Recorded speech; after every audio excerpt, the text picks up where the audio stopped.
How's it going, guys? It's Sunday. I don't know, 1 o'clock. Got out here later than I wanted. Just trying to sort out the lines on the chute before I put it on the car. Make sure nothing's tangled. Still got everything numbered from being sewn. So it's a 12-foot chute. This is 6.5 feet off the ground. And you can see the centers of roughly, that's probably a little less than a foot, but it's wrapped around. So it's a 12-foot chute. Got my couplers somewhere here. So these are what they use on parachute extensions or something like that. They had the straps here. They're forged steel. Freaking heavy. So that's what's gonna wrap around the axle, and this is what's gonna hold it. I don't think these are coming off. And let's work on this thing a little bit. I was gonna bring it outside and start doing a bunch of stuff in here, but the weather doesn't look nice, so I'm gonna actually work around the car today and bring it outside tomorrow. Lost the brakes in the Concord last night. Came home, pulled in the driveway, went to go out. 45 minutes later with the guys. Base of the driveway right to the floor. So looks like the left front caliper blew out all over the place. So I guess I should be happy it happened in my driveway backing up.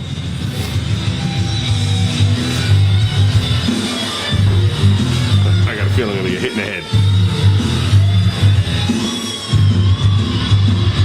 Oh fuck. That's like a loaded bomb. Good thing we're not going down the racetrack.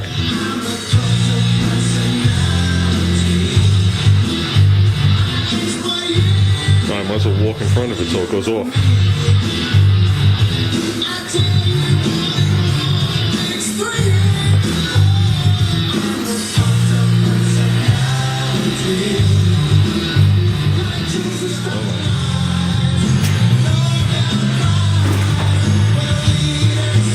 That was exciting.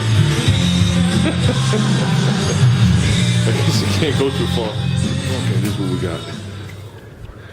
These things have a little bit of a taper on them. And when you put this on there, it like wedges on. Trust me, it wedges on. The guy didn't have it tight and I couldn't get it off. And it's just basically, so these things, you could feel the weight of them is unbelievable. It's gonna come around.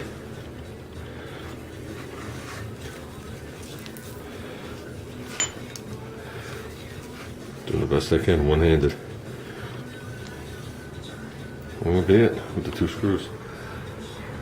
That's what we're relying on. So let's get down there. I don't know how much you guys are gonna be able to see. I tried to videotape it on today, but it was pitch black. This thing don't have a camera light. I mean, it's basically what it is. So we gotta clean under there too. I started to wipe the left side. See, everybody has their own things that they did or used to do. If you look at the rear end cover's painted, but it's got studs sticking out with stainless steel nuts. That was one of the things my family did instead of a chrome cover, and I like it much better. So yeah, that's plenty good, right around the tube. One of the things that I've always found the most exciting about this car, and I think the reason why I still work on it, is the fact that nothing on this car is a fad, if you know what I mean. I didn't go in a magazine, I didn't copy anything anybody did as time went on. Yeah, you do a little research and find out what was available at certain periods of time.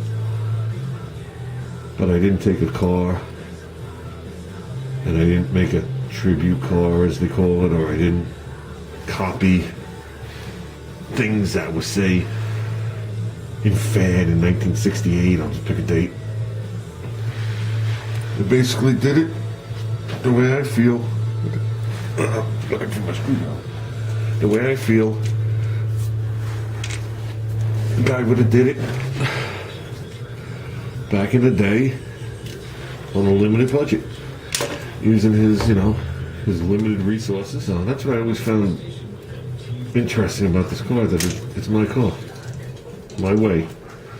Nobody else's way. Whoops. Not getting too far here. I guess that's my way.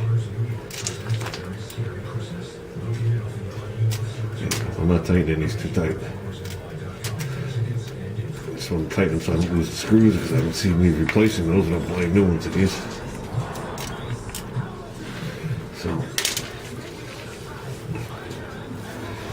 is that the way I did the other one? So I did the other one.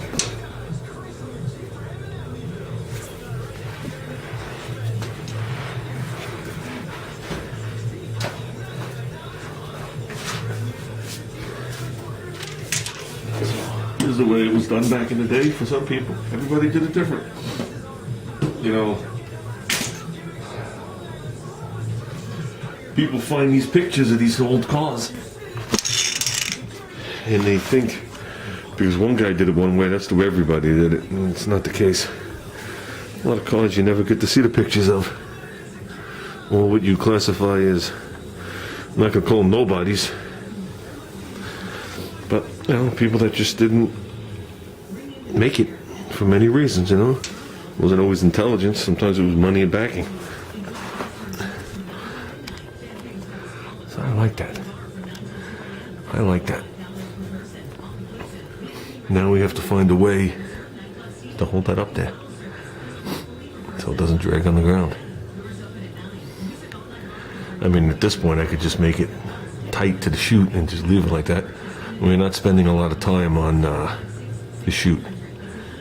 We're doing the basic chute and pulling it done and moving on to the car. So I'm just letting you know this isn't going to be like this drawn out thing.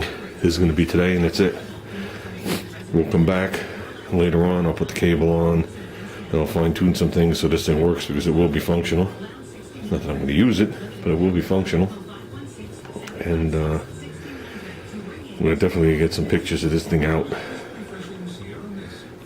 I think there's nothing nicer than a string chute.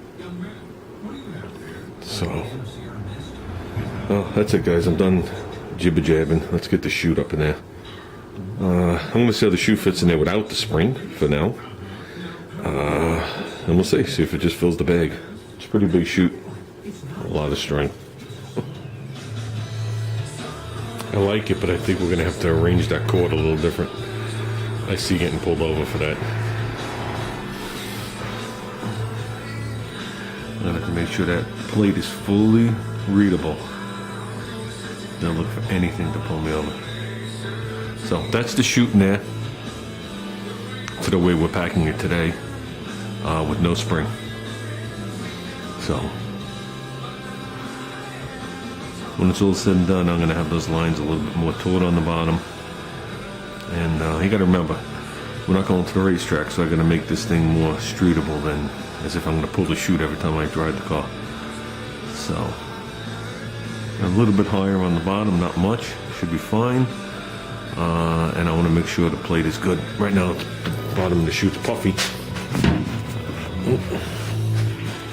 I'm going to have to unpufferize that. Make sure you can read that plate at all times.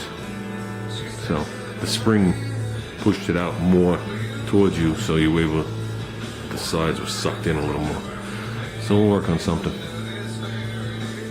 So I think it would be quite a chore to get that spring in there now.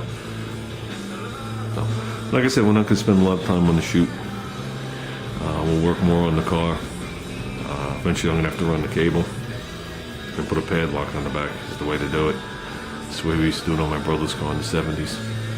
So these people mess with shit. Next thing you're driving down the road and the chute's out. So padlocks keeps them from opening it. So I think we did good.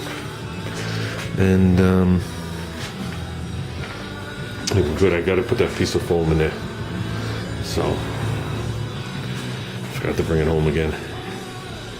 So that's good like that. And let's move on to something else tonight.